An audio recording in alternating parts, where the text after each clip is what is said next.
Welcome, everybody. It is round 10 of Twin... Oh, I was about to say round 10 of Twin Ring Motegi, sorry.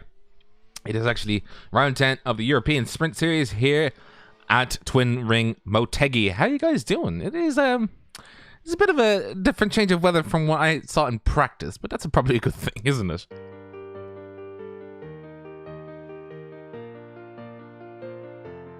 We have Nathan Mess out there. Welcome back to you.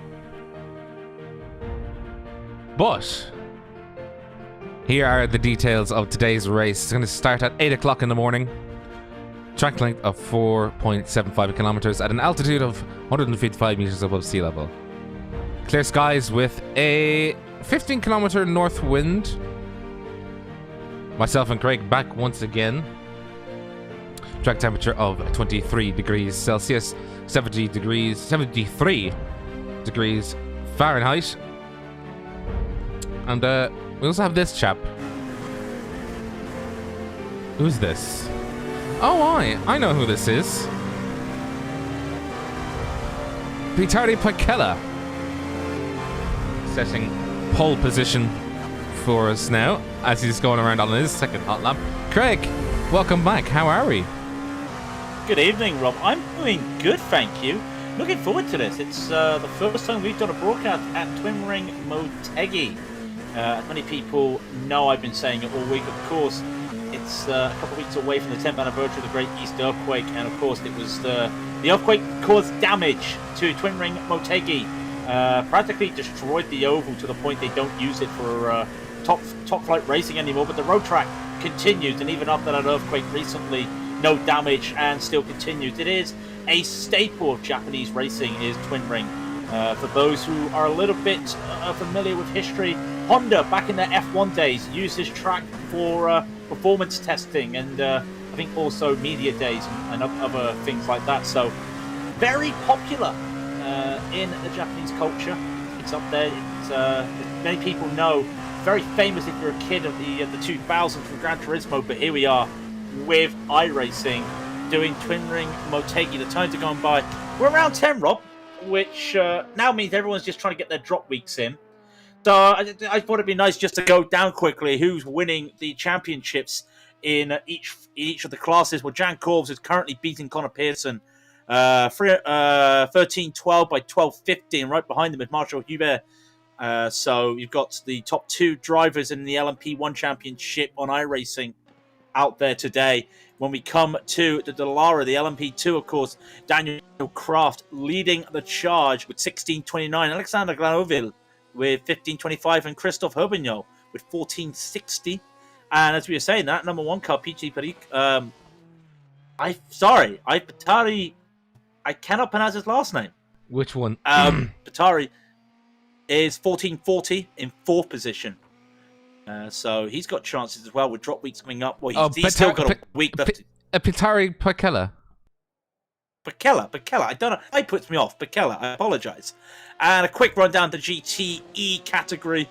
Very, very spread out. But Adam Isaacson is currently leading the charge. 15.04, almost by 1,000 points from James Pinsker, who is not here tonight. Tobias Odornik is with 12.78.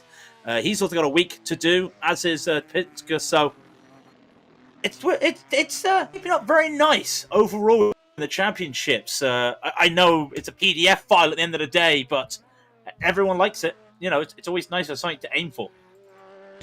It's a PDF. I mean, you can hang it up. You can print it out. You can hang it up on your wall. Yeah, I still need to for my NIS championship last season.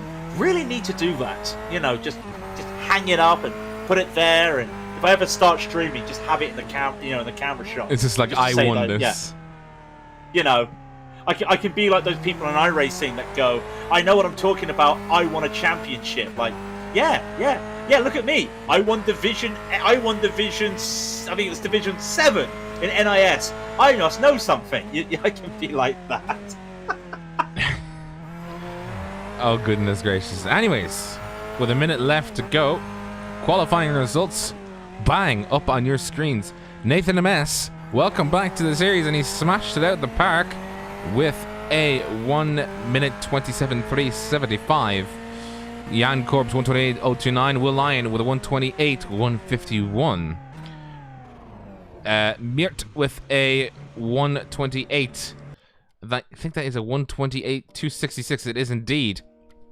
Connor Pearson with a 128.267. Baron Mikulov with a 128.653. And Sam Blackwood is the last to qualify in LMP1. There's only 7 runners in LMP1. They're all outies with a 129.206. PRT Parkilla with a 137.101 in first position. Car number 1 in first position. There we go. And that is going to be the trend for LMP2. Urinen with a 137.49 is good enough for second. Chris McGrath, welcome back, with a 137.502. Daniel Kraft with a 137.515. Pryor with a 137.719 is good enough for fifth. Grove with a 137.811. State with a 137.837. That's a good state to be in. Kazan with a 137.875 is good enough for 8th position. Van Dura with a 138.148. Oh dear. Vakulik with a 138.527 is good enough for 10th. Blom with a 138.599 is good enough for 11th. Anspach Sabetsk with a 138.685. Arounds the third with a 138.761. Sokolov with a 138.859. So I think LMP2 is going to be the field to watch. Barjon with a 139.346. And oh my good gracious, the car number 26 with a 148.061 is good enough for 16th position. We get into GTEs. It's going to be Benzo with a 144.584 or Grudnik with a 144.995. Isaacson with a 145.037. Allen with a 145.609. Galelia with a 145.612. Charvet 145.657. Fame. Yarvelinen with a 145.979. Rus with a 146.194. Ornelas with a 146.238 is good for 9th. The car at 28 is good enough for 10th position with a 146.541. Wadsworth with a 146.799. And Arneo with a 147.513. Roberts finally picking up the pace with 147.924. Robert's picking up the pace at the end, but Robert not say names. What do you mean? Do you not see how Andreas, Andreas Avarantinus, and then Reno Dermista is how I would do it. Well, they're leading the way right now. The LMP1s are leading the charge. Let's say the Audi R18 to leading the charge. They're a unique track for us. In fact, also, there's no corner names. It's all corner numbers. They are coming up, though, to the last few corners. You'll have a little bit of a chicane right here. Turn 12 into turn... Well, they're coming in right now. That's turn 12 right here. This is turn 13. This is Raidillon TV, of course, the only corner you need. Nathan Amess has an early start because that pace car's already in. He's gone before he's even got around the corner. It's going to cause a little bit of chaos at that. It looks like Korf will take that way. Pearson, we're going to jump over Julian Mirt there. And who makes the move down into the first corner? It is going to be Jan Korf straight away. And they're going to take a couple more hairpins. Meanwhile, behind them, the LMP2 starting out as they mean to go. No overtakes per se. I think Eric Grove losing a place to Adam State. Everything looks fine. Oh, Joseph Malik has had a bad start. They come down to the first hairpin. Anybody want to make a move there for them? It looks like Mandura. Sorry, that's Kazan. Kazan goes around the outside of Eric Grove and makes that position up. Everything's cleared there. GTEs. Saxon has taken P2 over to Glodnik. Allen's taken P. Well, Allen's gone down to P5 as Galea has taken P4. That's the early runners at the moment, the early changes. I think so happened about a state. No, he's just having a little bit of an issue, just trying to battle away. But everything looks pretty clean at the moment. Motegi's got a lot of hairpins that start the track, then the technical section, and that's what we're looking forward to. Adam Isaacson looking to go towards the front end. He sees Benzo ahead of him. Lauren Benzo is car number 2 with just under 7,000 I rating.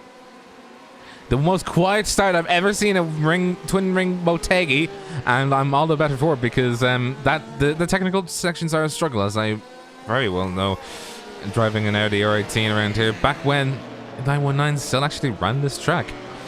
Well, I'm looking at Adam Isaacson. He's got Tobias Ogrodnik behind him, and ahead of him is Laurent Benzo. And inside the car, this is his view. Very nice, clear blue skies. Look at that.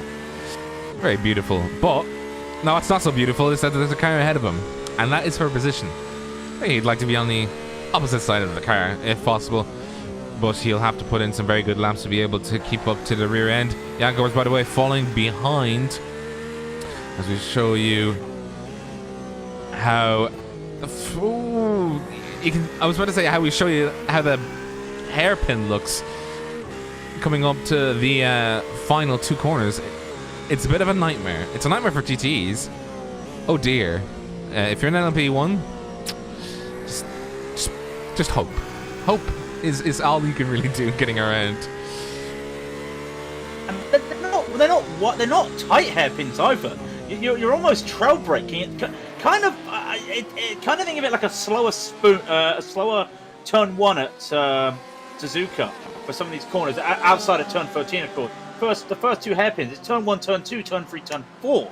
It's two hairpins, but because of the way they are, you're almost going full speed into turn 1 and then braking. Well, you're braking a little bit, but you're double apexing almost. And that's the way it's happening going away. So it's a challenge for them going through those things. The LMP1, Nathan Mamet just starting his third lap, At the moment, I've got 40 laps predicted. We'll wait to see what happens.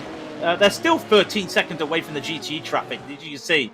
There's a 10-second difference between the LMP1s and the LMP2s.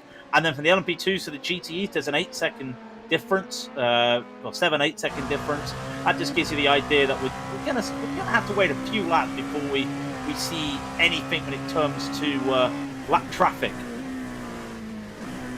By the way, Lassi Jorinen on the rear end of Pekela. It's quite spread out at the moment. It's spread out. I have noticed. It's spread out for the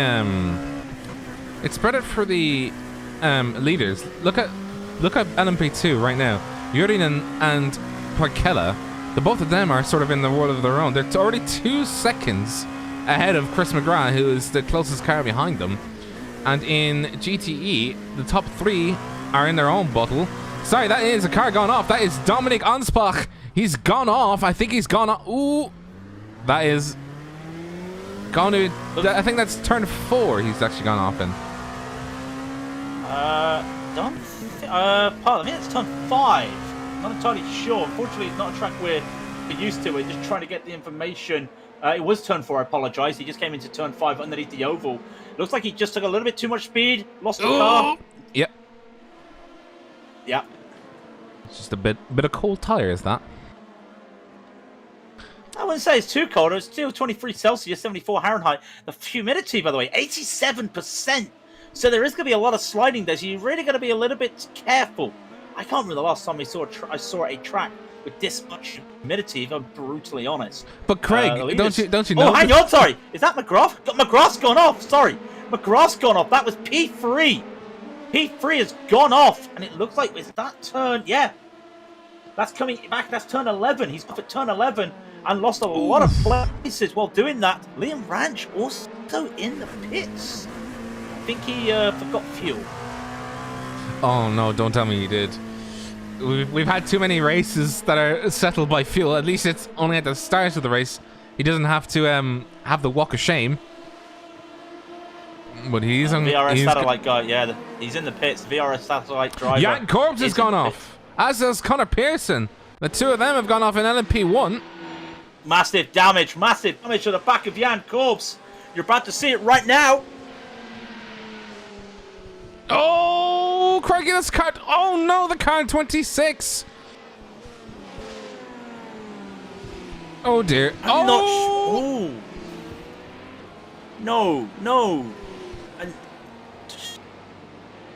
Ow.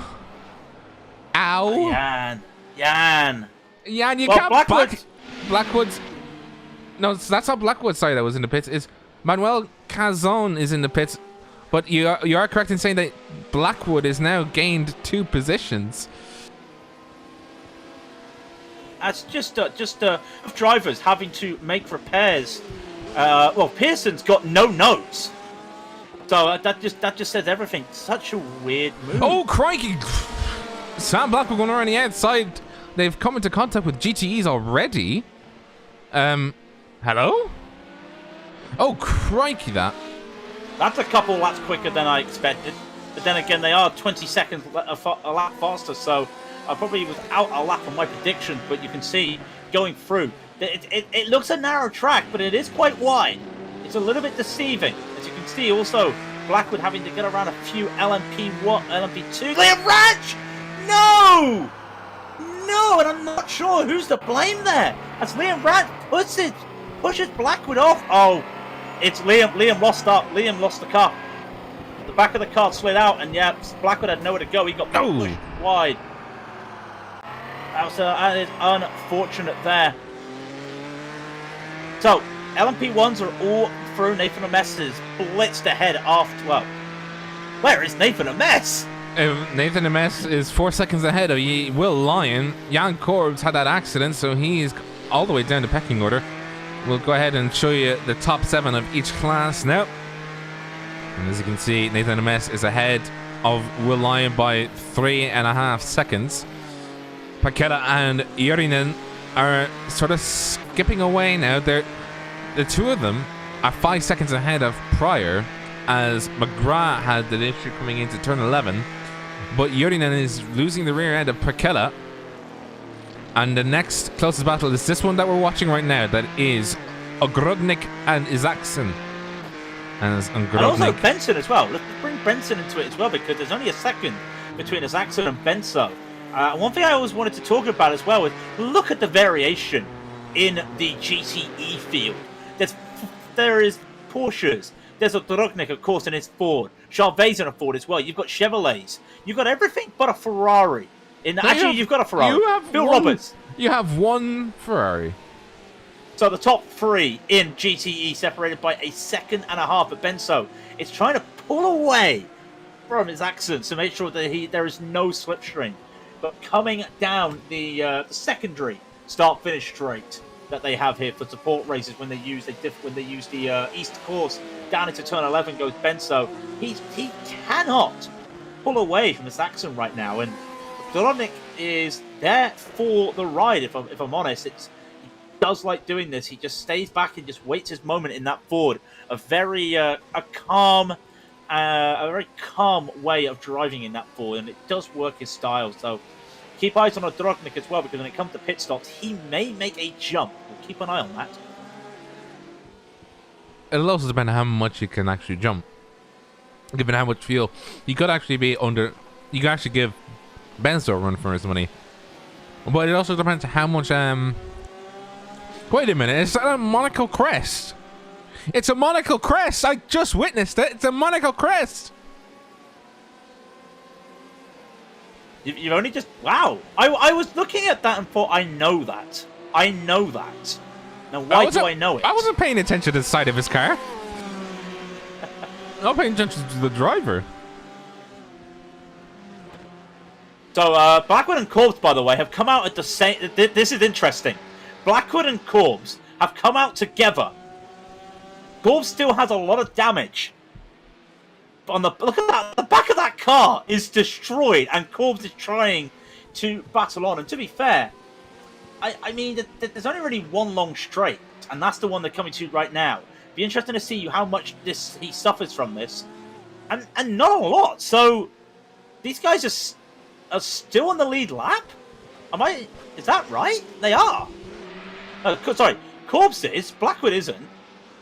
Pearson isn't, sorry, but Corbs is out battling Blackwood with basically a car that the rear end looks like a twisted breadstick, and he's going to make an overtake on Blackwood down into turn 1. What? With that much damage? Pushes Blackwood to the outside, makes it stick. But now as they come to turn 3, Blackwood's going to be on the inside, and Corbs has got nothing. He's going to try, but you cannot do late braking. The gap's so far now. I think Corvs is having to overboost just to try and make this battle, and it's not going to end nice for him with that damage. I mean, the best you can hope for right now is to fuel save as much as possible, and also that time with the repairs that he will, well, essentially require.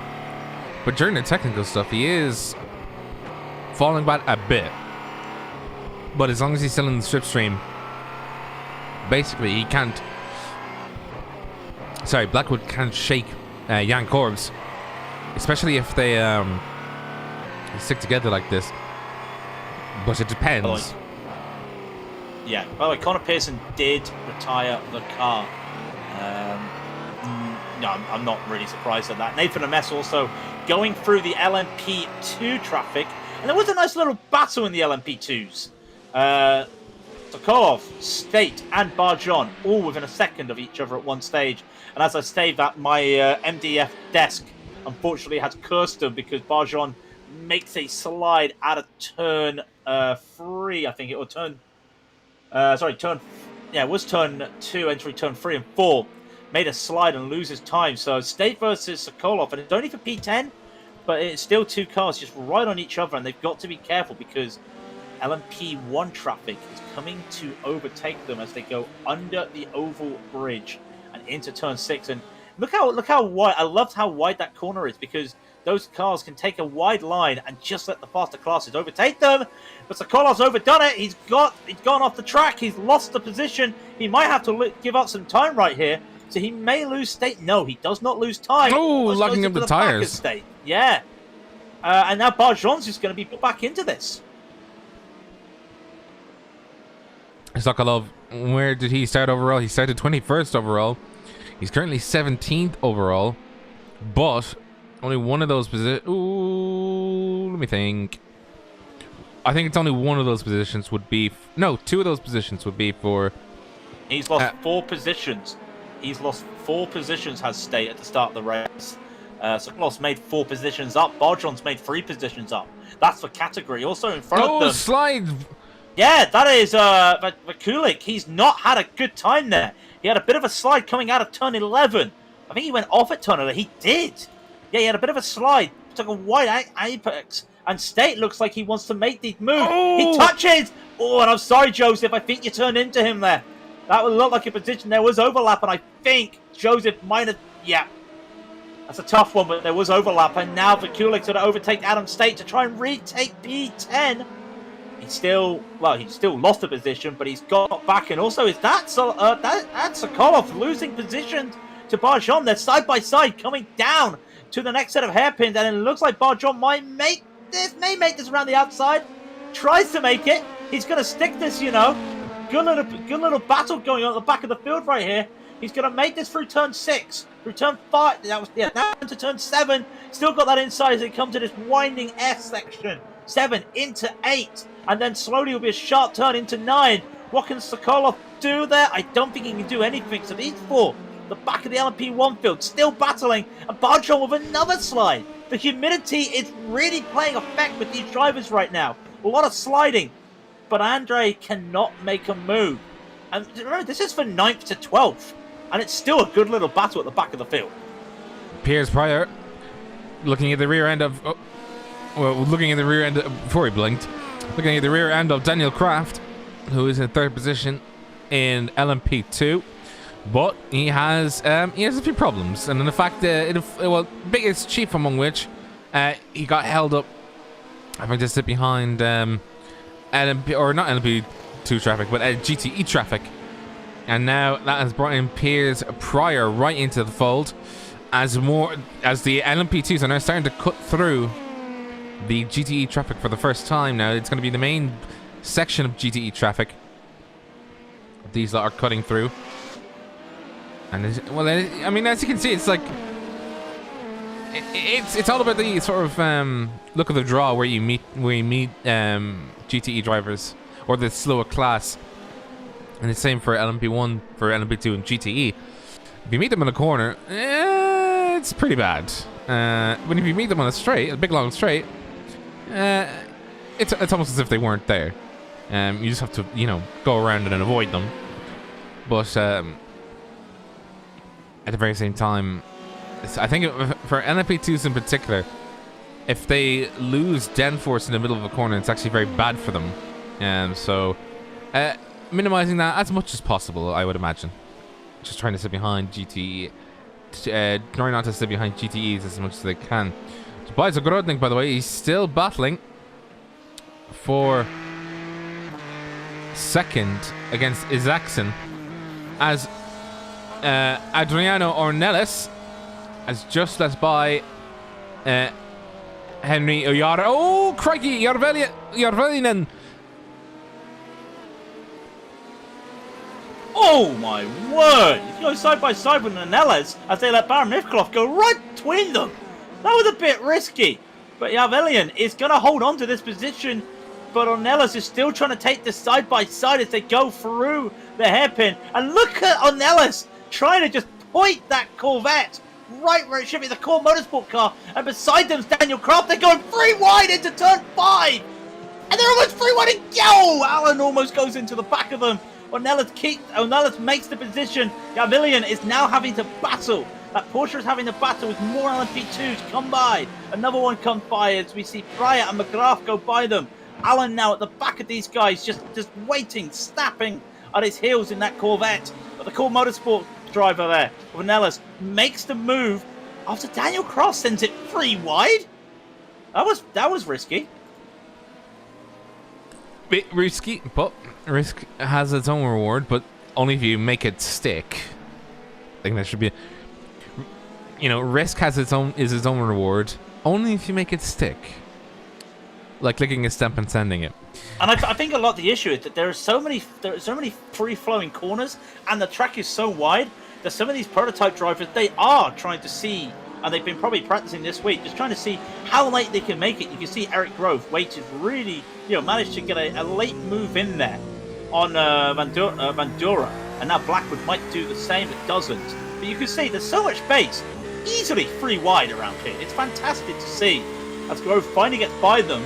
But we're not looking at Grove. We are looking at this GTE battle because Grove's technically bookmarked somebody. Grove in the middle of car 36 and car 31. We're on board with car 36 looking forward towards 31. Ornelas, all he has to do is just sit there and look pretty. It's a broken Corvette. It can't look pretty. What do you mean it's a broken Corvette? Ornelas got damage to the rear of that car. Have you not seen the paint marks? Oh, I do now, actually, yeah. Ooh. Side by side into turn 5 with an LMP2. Adriano went not too shabby. Got by them quickly. But he's compromised through the slalom of turn 8. Ooh, that is grass on the inside for turn 8. Still nothing, though. And then this lovely turn 9. I love this corner just because of the radius. Just change the complexion because you don't see anything like that at that speed as well, because turn 5 is about the same angle, but it's wider and faster, so you get a really slow corner there in turn 9. Set yourself up for the hairpin down turn 10, and this long straight, which is the support race pit lane, or the East Course pit lane there, come down, and you get a lot of slipstream down here, and it's interesting to see that Porsche keep up with the Corvette, because the Corvettes do have that top end speed. They continue battling. I can see Wadsworth joining them. 4-car battle for 6th, 7th, 8th, and 9th will be interesting. We'll wait and see what happens there. Joris Blom will be coming by shortly as well as another LMP2. There's not really anything. Well, there's not much happening in the LMP2s at the moment. Vitali is currently leading Julian 4 seconds behind, as you can see. And Daniel Croft, Piers Pryor, and Chris McGrath, it's about a second between each of them, respectively. They are battling, but the gaps at the moment are so wide. It's just what it's going to take. It's just going to take just somebody getting held up by traffic. Just one of these guys like Piers, maybe getting held up by that 4-car gaggle. We were looking at Nellis, Yarvelien, Allen, and Wadsworth. So that's what you get with lap traffic, and that could probably turn the tides for who finishes on the podium in LMP2. Meanwhile, it's the Nathan Mamesh show in LMP1. He just went purple, a 1:28.206. I don't think anyone's done a 28 yet, have they? Yes, no. they have. Yeah, Will Lyons said a 28.954 and a 28.961, but that's about it. 28.206 from Nathan MS last night.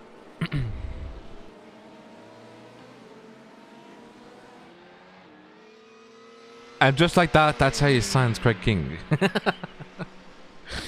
Oh dear, oh dear. Pakela. By the way, the Pakela update, or the red line update, we get it because you can go up to the red line in the car when you rev it. I'll see the door. Roxanne, you don't have to put out the red line. Roxanne, put out the red line. No, I couldn't resist. No, I don't even get it. You've never heard the song Roxanne, Put Out the Red Light? No. Remember, you know, Ireland was less sophisticated way back when, so you know, England would have back in the 80s when you were planning your domination at Eurovision. No, we're not going to listen to Rod Stewart. Well, look what happened look what happened in the short 20 years. We had Dustin the Turkey come on to Eurovision. And then you had a good song, and then something happened. Sorry, we can't have Eurovision this year. Yeah. And that's not a joke. Look up. You still got your 3 wins in a row, or your 2 wins in a row. Yeah, when you go from such heady heights of winning Eurovision back to back, and then so very suddenly you have to rely on a mannequin. Hey, all I'm gonna say is, what's another year? I'm done. Stop it right now. I'm done. Back to the racing. Odrodnik is closing in now on this accent. The gap is, you can see on the radar, at about 3.4 of a second. Benso has managed to lead away, which suggests to me that there's been some traffic just holding these guys up. They've had to compromise their lines through some of the corners to let the traffic by, and Odrodnik is starting to catch. I just want to see what their times are this lap as they cross over. It's a 46 flat for Benso and a 46.6 and a 46.3 for Exactson and Odrodnik respectively. So definitely something has happened. Yankov's finally in the pits, by the way. Actually, I think he's had more damage. No, it's the same amount of damage. Just looks bad every time I see it. Like, really bad. How about are we talking the kind of levels of bad of your food is burnt or you burnt the house down? Like, well, basically pop and everything's back. Welcome to the LMP1 bendy carbon fiber. I thought you meant That's all I'm saying. Yeah, I thought you said LMP2 for a second. I might have. Jason Allen, my by the way, goodness gracious! Cut! Stop the lights! Teddy Pikella is no longer leading this race. He has lost the car somewhere. Oh, he has lost the car. He's lost it. Is that turn 10? No, it isn't turn 10. That looks like turn 4. Yeah, he's lost it. Oh no! He lost it. Locked onto braking. Let's go on board with him. Let's see what happened to the boy. What happened to him? Oh, just wouldn't turn. Car said no. Vitali Pikella has lost the lead of the race. And he's lost it to this man, Lassi Jurinen. And things are now heating up very, very quickly in LMP2 because they're very close to each other again. And also, by the way, that battle we had between Raidillon and Allen, something's happened between those two because they're both off the track. I do not know what's happened, but it looks like Raidillon and Allen have gone off together. Allen's now at the back of that GTE field, or P13. Raidillon is P11. But they took a long time to get around, to get back on track. Fortunately, my replay does not show it. I have no idea what happened between the two of them, but it looks like it was somewhere around the around turn 2, turn 3. Something happened between the two of them. So that was our battle for 7th and 8th in the GTEs. It's gone. It's gone. Wadsworth will take it. Alex Rose, by the way, goes into the pits for the GTEs. He's the first GTE to make a pit stop. It's all happening right now. We go away for 1 second and everything happens. You know, it's the equivalent of this, right? we see something interesting. We'll come back to it. It'll still be interesting. Hype. Adam State has overtaken Jonas Blom. Sorry, as well. Not sure what happened there, but the gap is half a second between the two of them. So they'll be looking to battle. There are battles everywhere. Just don't look right at the front of the field. Well, I usually say that, but at the front of the field there is a battle at the moment. Vitali versus Lassie. It's going to look very interesting. Vitali misses the apex there into turn 1. Very weird line there, but then again he hits the apex and gets a good exit out of turn 2, so that helps him. Does he do somewhat similar for this? Hit the apex at 3, kisses the apex at 4, and Lassie, sorry, I'm twisting my words there, my tongue, sorry, I don't mean to make it sound horrible, does not hit the apex there. So taking different lines, and I think that's a slide from the Raidillon there. This humidity is still playing a factor. 86%. I can't remember the last time I've actually seen humidity this high. We saw high 70s at Daytona for a series. I can't remember ever seeing an 80. An 80? 86% humidity. I mean, it'd be much worse if it was like 95. We'd start seeing like Twin Motegi giving us, very nice misty moods. Stop saying it Motegi. Stop saying it Motegi. Oh, Everybody Motegi. saw your typing fail before the race. No, they didn't. No, they didn't. No, they didn't. No, they didn't. No, they didn't. Anyway, Raidillon getting a bookmark over Padari. For those unaware, the bookmark system as we coined hasn't caught on as much as I would love to have. You put a slower car in between you and the car you're battling. So of course, in LMP2, get a GTE between you and the car because you managed to get by them before a corner. The bookmark, it slows down the guy behind. And Vitali did lose a couple tenths there. It does play factor as they come out the first hairpin into the second, into turn 3 and 4. The 0.6 you can see on the tower, it's actually 0.7. It keeps shrinking and growing and shrinking and growing. Vitali's got it all to do though. We're coming up to the halfway mark though. 31 minutes remaining. They are having some good battles now. It's a shame it's happened how it is. In everything except LMP1. Yeah, in everything except LMP1. Nathan's just screaming away. That last lap alone, he was almost 2 seconds quicker than Will Line was, and I think Will Line was just held him in traffic. But it's all about the goalposts right about now. Please knock on wood. No, he's been a mess. Almost gets taken out from a GTE, and then he tries to go around the outside on LMP2 on the exit curve, and gets pushed onto the grass. Rob, come on. I know we've got MDF, but we've got to knock on wood when we're praising the leaders. Come on. Yeah, I've knocked on wood furiously. Sam Belkwood is in the pits for LMP1. In LMP2, I think I'm gonna give Piers Pryor an internet upgrade because he keeps blinking. I thought mine was bad. Yeah, but you're British. It's typical. Prove me wrong. Also, Piers is British. Oh, is he? Oh no. Yeah, okay. His internet is as good as mine, so yeah, that's fine. Lots of support for Lassie in chat, and quite rightly so. He is doing a good job holding up the red line driver. Promise it's only a question of when, not if. Ricciardi, he does have the speed. He continues to look. He sees there's a lap car coming up ahead. He looks like he wants to make this move right now. Almost setting it 3 wide. There's a pick. Raidillon with the pick. There's a pick. Vitali pushed, well, not on purpose, but when I say a pick, he did use that GT to his advantage there and was able to get the lead back as a nice little move there from Vitali.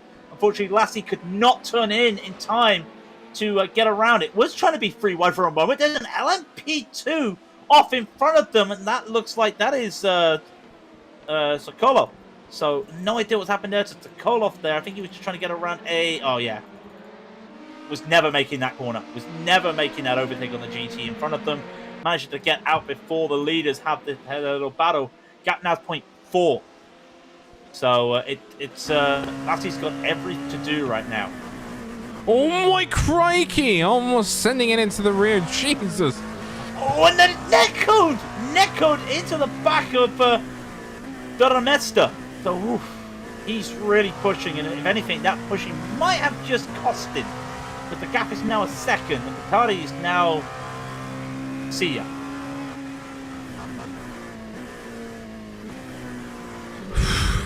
Lassie giving me a heart attack. I don't want to die at 25 now. Lassie, you're in. He'll have all the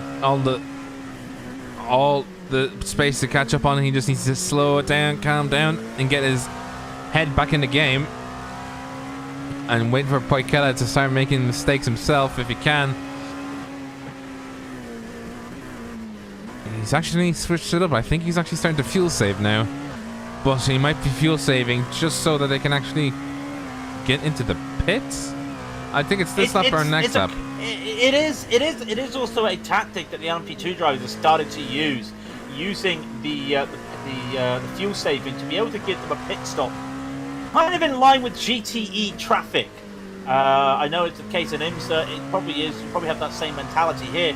You can just fuel save, just get yourself a different, get yourself better position on track. But they are fuel saving a lot as well as battling. And that 1 second gap, we know that the LMP2, we call it the pipette. How much longer do they have? Is the question. I mean, yeah. I mean, it was even worse when they originally came out, when it was just like literally bang on 30 minutes. You'd have to come into the pits. As Joseph Valakuk already in the pits as well. He's one of the first. The back of the LMP2 field are making their pit stops now.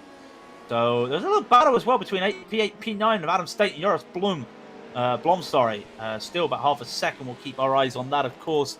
How's that GTE? How's those GTEs going though? Well, after what happened there with Yavrinian and Roberts, there's nothing much at the front, at the back, but Yavrinian is slowly working his way up the field.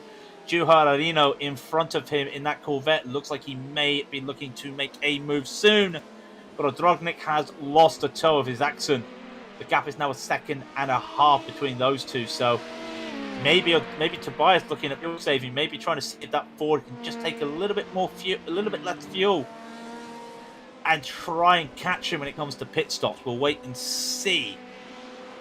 Julian Meert as well comes into the pits. He came into the pits last lap in the LMP1s. So it's only the top three in LMP1 still yet to pit. And with a gap of a second and a half between Tari and Lassie, I'm just thinking, who blinks first? They're fuel saving, but who blinks first? I mean, I haven't talked about this pit lane. Would you like to talk about this pit lane? Because I think you're used to it a bit better than I am. I hate the pit lane so friggin' Oh, we got a car much. off! We got a car! Oh, we got two cars off! That's three, Now, actually. who's that? It's Patani! But did Patani get held up in that? I think Patani got caught up in that. He had to go on the grass to avoid it. And oh, Blackwood went in! We got a replay coming up here. I'm not exactly sure what has happened. But we have a few cars having... Oh, it looks like that is Vakulic going a bit hard into the first, losing it. Behind him is Ornelas. Ornelas goes into him. My phone starts going off, and it's chaos. Oh, just a quick bounce back to that. I just wanted you to show you. On board with Petteri Poikela. He doesn't see. He only sees smoke, and then he turns the corner. This greets him. Oh dear. Right. Ornelas is still out there, but the two LMP2s, like Maliki and that was Andreas. No, he was in the pits already. Yeah, Andreas of an Antonis came into the pits to get some repairs. But yeah, Joseph toes, and you've got to think he'd got some steering damage, if anything, because he would not be towing. That's a really weird place to have an incident, though. But it does mean there is a huge battle now brewing, because that put Patani right in the clutches of Lassie again, and your Lillian is trying to catch up. And I apologize for those fans of my pronunciation. I just cannot get that cannot get it right tonight. Someone chooses for Brown after a race, but yeah, that was definitely a Cole Brown moment. In the strongest possible way. Just oof. Just oof. Blackwood's still in the pits, by the way. I think he went head first. Yeah, he's got no nose. So both OCM cars at the front, have basically lost their nose. They didn't do the prank on each other when nose? got your nose. Well, Nose CM are having issues today. You see what I did there? Stop it! Stop it right now. Sorry. I can't listen. Let me do this right. I can. And now a reenactment of Peter Poikella's day at turn 11. Yeah, we're going fine. We're going fine. We're going fine. Oh, there's smoke up ahead. I can't wait to see it go. Ah! Ah! I don't want to play this anymore. Well, someone in chat saying that they're both in the same. I think that's Batari and Lassie in the same Discord, and there was some panic going on there. And I would love to be the spectator in that Discord just to hear the screaming when that happened, because that could have been race ending. If they didn't make any defense, that could have been race ending.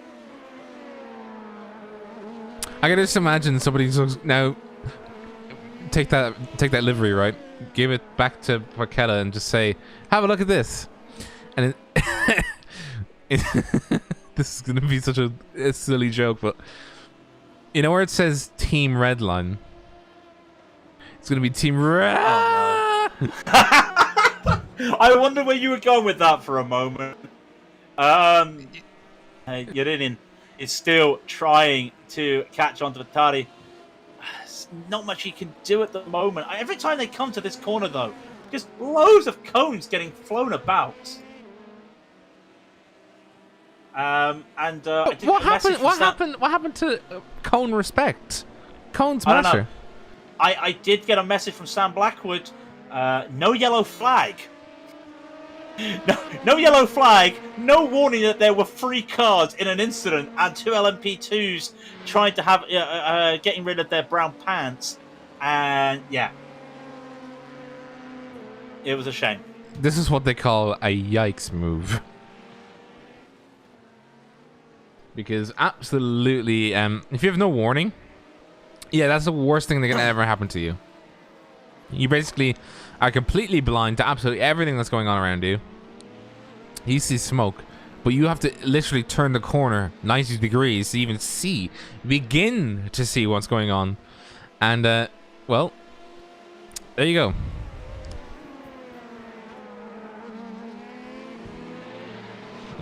Pitari Poikella leading Lasse Jorinen by 0.6 of a second, coming through onto lap 25 for LMP2. Daniel Croft's in the pit. Sorry, Daniel Croft is in the pits with Jerome Charvet, and Croft got held up in the pit because he had to stay behind Charvet entering the pits.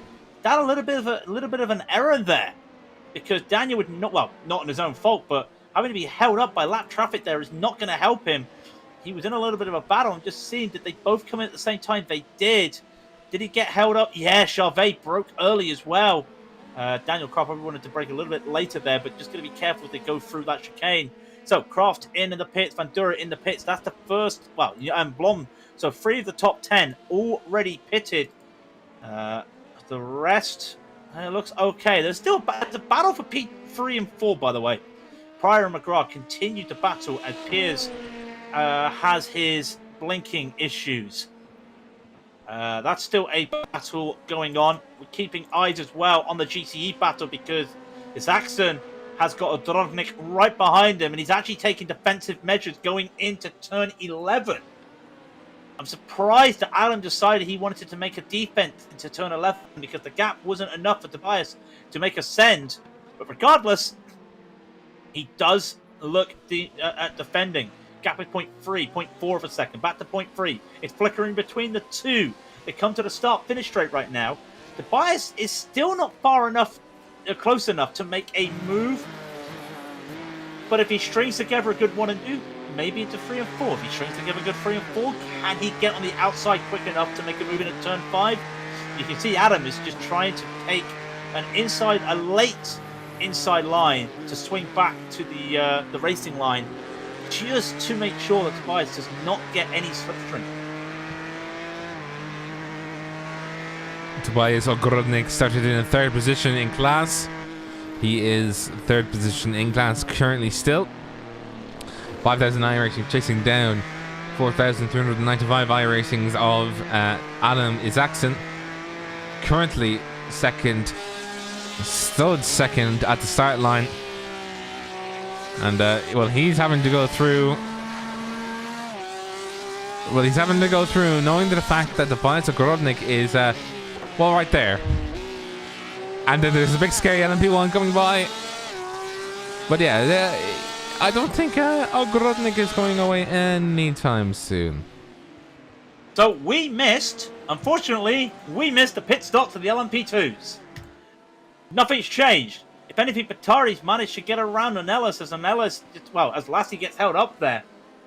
So the gap now is 1.5 seconds, and that was caused by traffic, not by pit stop.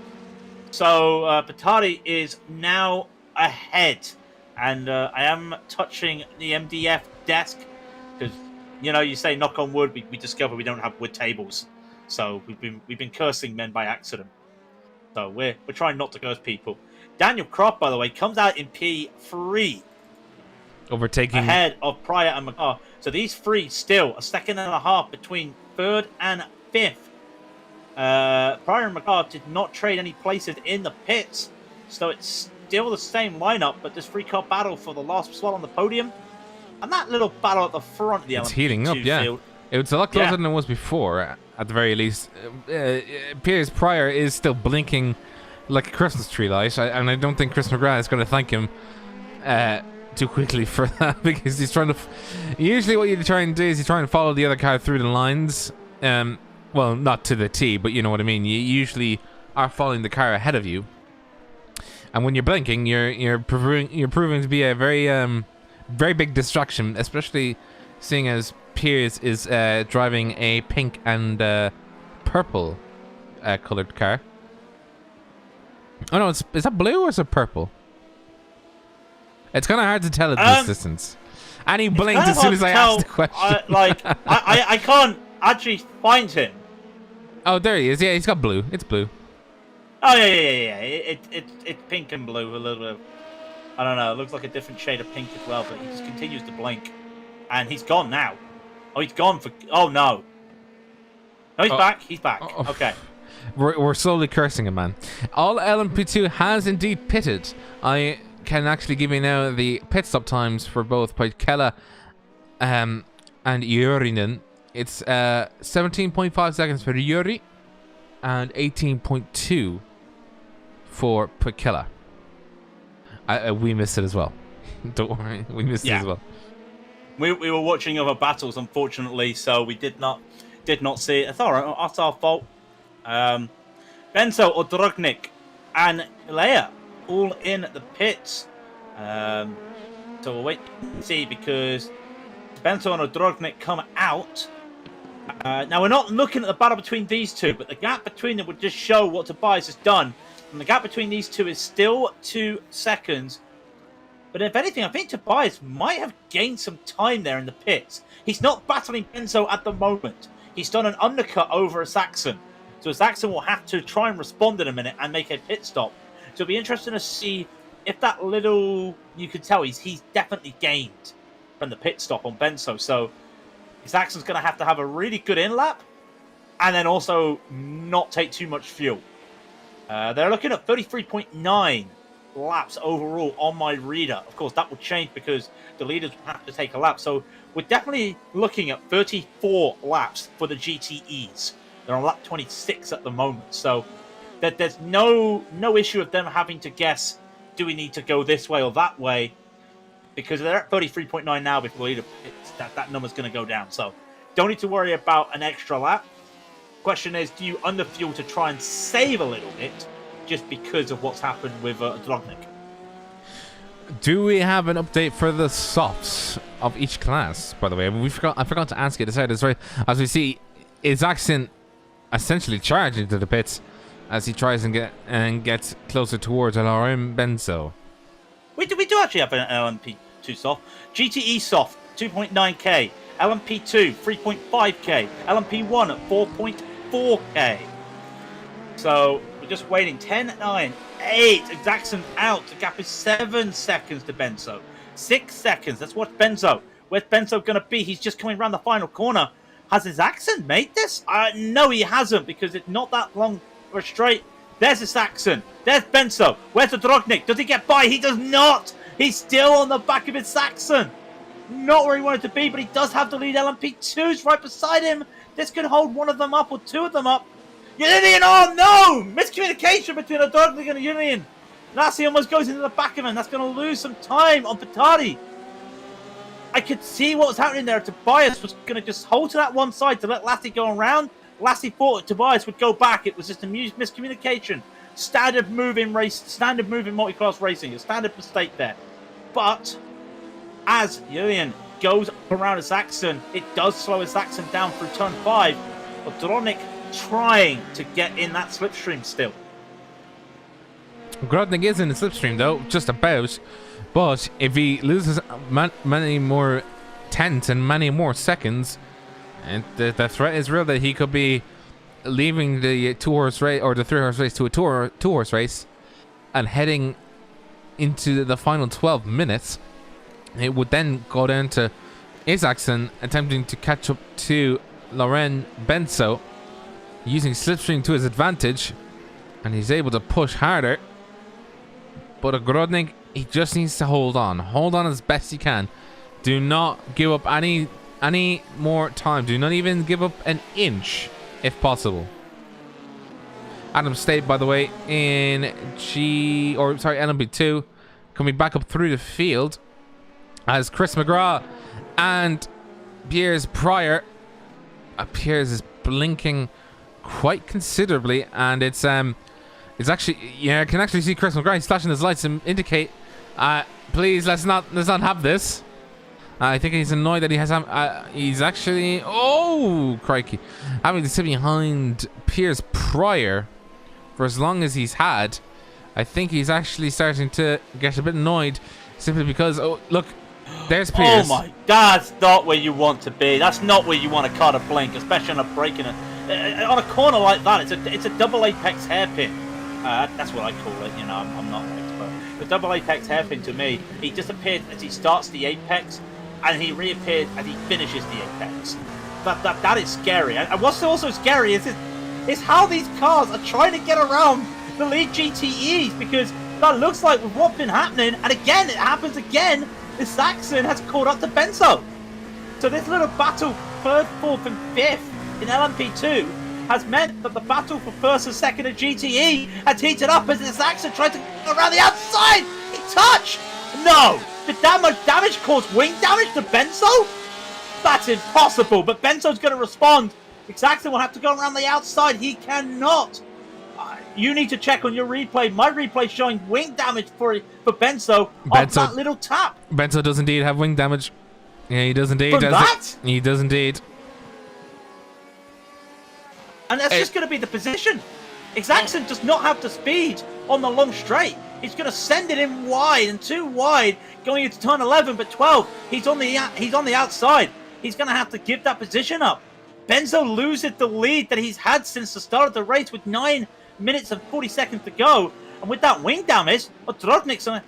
Sorry, I'm still a little bit baffled that light of a touch has caused that significant wing damage. And well, any wing damage is significant. And yeah, you can see Benzo's having a little bit of a struggle now. Sorry, I'm a little bit taken aback from that. Yeah,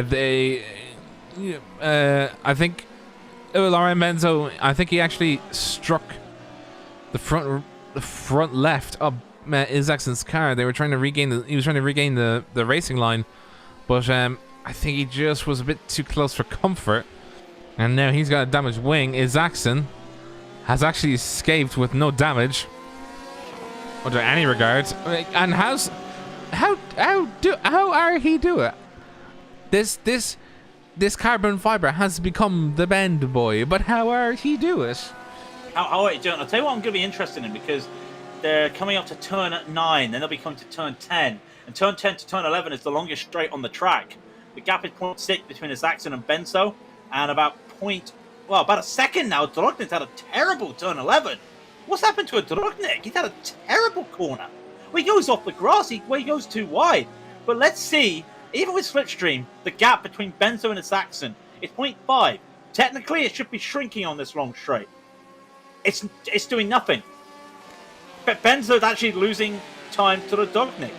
About 0.2 he's lost to a Drognic. So, going to be a challenge with 8 minutes to go for Benzo to hold on. Well, hold on to P2 and also battle the lead, especially when you've got these long straights coming up.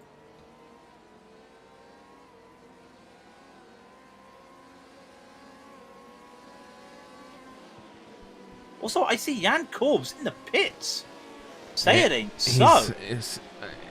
Yeah, say it ain't so. He will not go, but unfortunately, his pit box is open and he's carried home.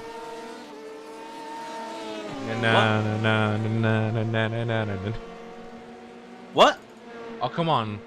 It's saying it ain't so. I will not go. Turn the lights off. Carry me home. Oh, right. All the small things, yeah. Well, the gap between Pryor and McGrath is a small gap. It was 0.2 at one stage. It's back to 0.4, 0.5 as they're going around some of the GTE traffic. As I say that, like, okay, let's not talk about Piers Pryor, because every time we talk about him, he blinks. So let's talk about Chris McGrath trying to catch the car in front of him. The gap is half a second. No, it's done the same thing. We just got to accept that Piers, unfortunately, does have some technical gremlins. But it's still battling with McGrath. They're matching race pace, which is crucial. For Pryor to keep onto this, he needs to just constantly match. They're coming up to 6:40 remaining. LMP2s are on lap 32, about to start lap 33 of 37. So that gives you an idea. By the way, there's only 4 LMP1s still on the lead lap. They're on lap 36 of a possible 40. And it's just a cusp, by the way. It's 39.91. That just gives you an idea. Say that again. Say that again. I was saying that that they're at the cusp. If Nathan Ramirez starts getting faster, they might have to go an extra lap. Currently works out at 39.91 laps for the LMP1s. We'll see when Nathan crosses the line. If that number goes up, these guys are in trouble because they might have fueled for 40, not 41. So when he crosses the line, will that number change? Well, it's going to change no matter what we do. It goes down by 0.01, so it's now 39.9. So in other words, that says to me, no serious danger of this being a 41 lap race to the LMP1s. We're still going to get 40. Laurent Benzo is under threat on the outside. It was Tobias Ogrodnik. Laurent Benzo was forced outside by an LMP2 trying to overtake on the inside of turn 4. And now Laurent Benzo is under direct threat. Monaco, as they say. I was going to be like, hey, the glimmer of Europe. The French Riviera. The glimmer of the French Riviera. Under threat from that town they call Nice. Ugh. It's local politics, I'm sorry. German Sim Racing versus Monaco Esports is a very nice little battle in Europe. Benzo is able to pull away really good in this technical section. But again, get to the straight. Gap is 0.5. How close does the Drognic get? We'll see. I mean, what has happened to Benzo? He's doing 46.9s last lap, and the Drognic was doing 46.2. So he's now on the back at the 3 of a second. We'll have to check the time. It's 4:30 remains as they continue to just go closer and closer. Little chicane section here won't help a Drognic, will help that Porsche, but now back to a straight. Broken wing, of course. A Drognic's favour. We'll wait and see the times when they cross the line. A 47.1 versus a 46.9. Lap traffic did hold them up, and they're from a mess now coming around. But with that boost button, should not ruin or disrupt this battle. It's just a case of, can Tobias upset the apple cart? What if he does? It would have been a very patient uppercut because he's been sat behind the two drivers that are ahead of him for the last 56. I was about to say 7 and 6 together, and it's like, no, that doesn't make sense. 57 minutes. Roughly, yeah, because Drognik started P2, Benzo started pole, Exacson's overtaken both of them, done a really good drive. So these two really don't want to be the guys that are losing positions out here today, but at the moment they're going to be by this little 4.3k driver called Adam Exacson, really showing the 6.8 and the 5.3. Not how to drive, but showing them a few tips and tricks around Motegi, it feels like right now. I mean, every dog has its day, so today's the day of Adam Exacson, who was able to clinch first position away from Lauren Benzo with 12 minutes to go. 2 minutes to go? Where are you reading that from? No, I know the race has been fun. No, he clinched it with 12 minutes to go, as in like in showing me up on the broadcast. I'm gonna have to dock your pay. What pay? Mario Benzo doing a really good. Oh! Oh no! No! Drognik's out! Drognik's out! You are kidding me! He avoids a late. Well, I wouldn't say that. A late dive there from Will Lion. Little gap there, and then out of nowhere, that was Andreas. Yeah. Yeah, Arton Avanus just going in, and then as they hit, I think the 23. Oh, you don't move the car, Andreas. Oh, he moved the car as Vincent Butchon was going. You don't move the car. Oh,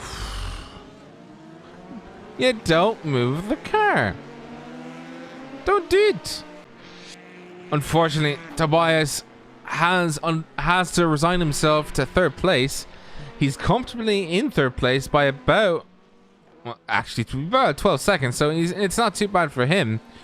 But he'll have to resign himself to third place. He's not going to be getting any extra positions at all. So now it is a 2-horse race coming up to, I am pretty sure this is the final lap. Yes, it is. Information to pit lane. Information to pit lane. This is the final lap. This is the final lap. You're getting it wrong. It's like this. Information to pit lane. Information to pit lane. Car 7 on final lap. Car 7 driven by Nathan Ames on final lap. Just show me up in front of everybody, why don't you?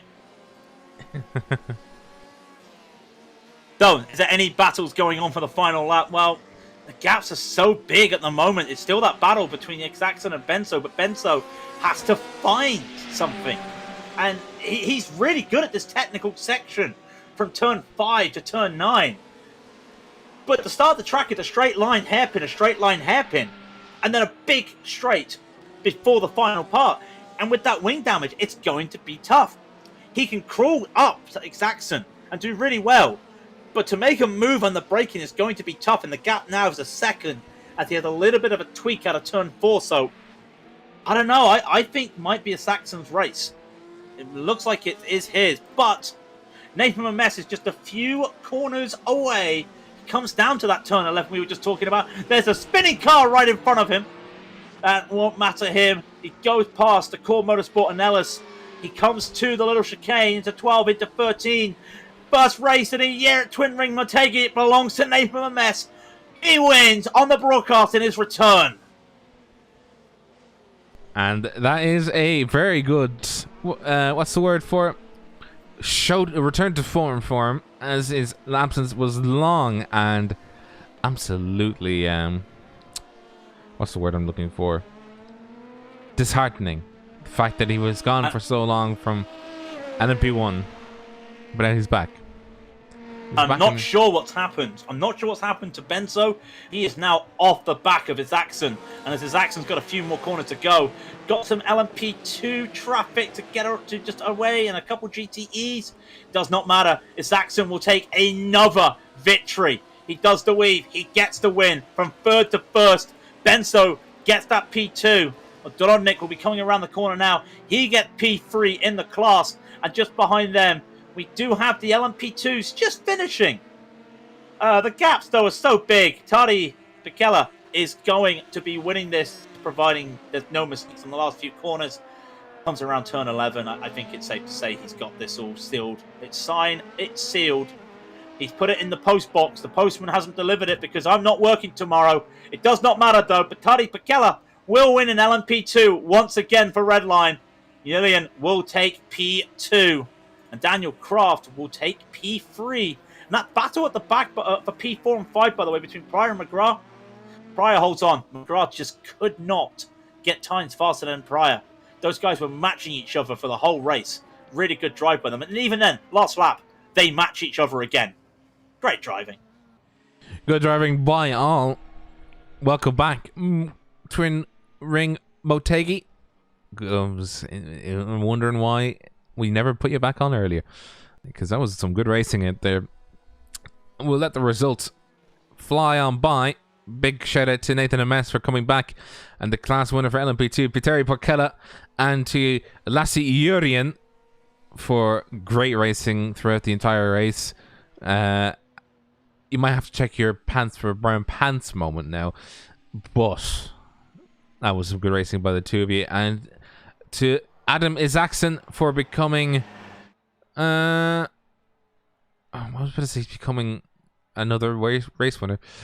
He won the last one as well that we broadcasted, and he fended off Laurent Benso. Extremely unfortunate. Commiserations to Tobias Ogrodnik, who couldn't have done anything else other than sort of, hang his head, as just everything around him just went from bad to worse, as on the final few laps his chances to be able to fight, not to fight, let alone be able to push for a upset, was just taken away from him.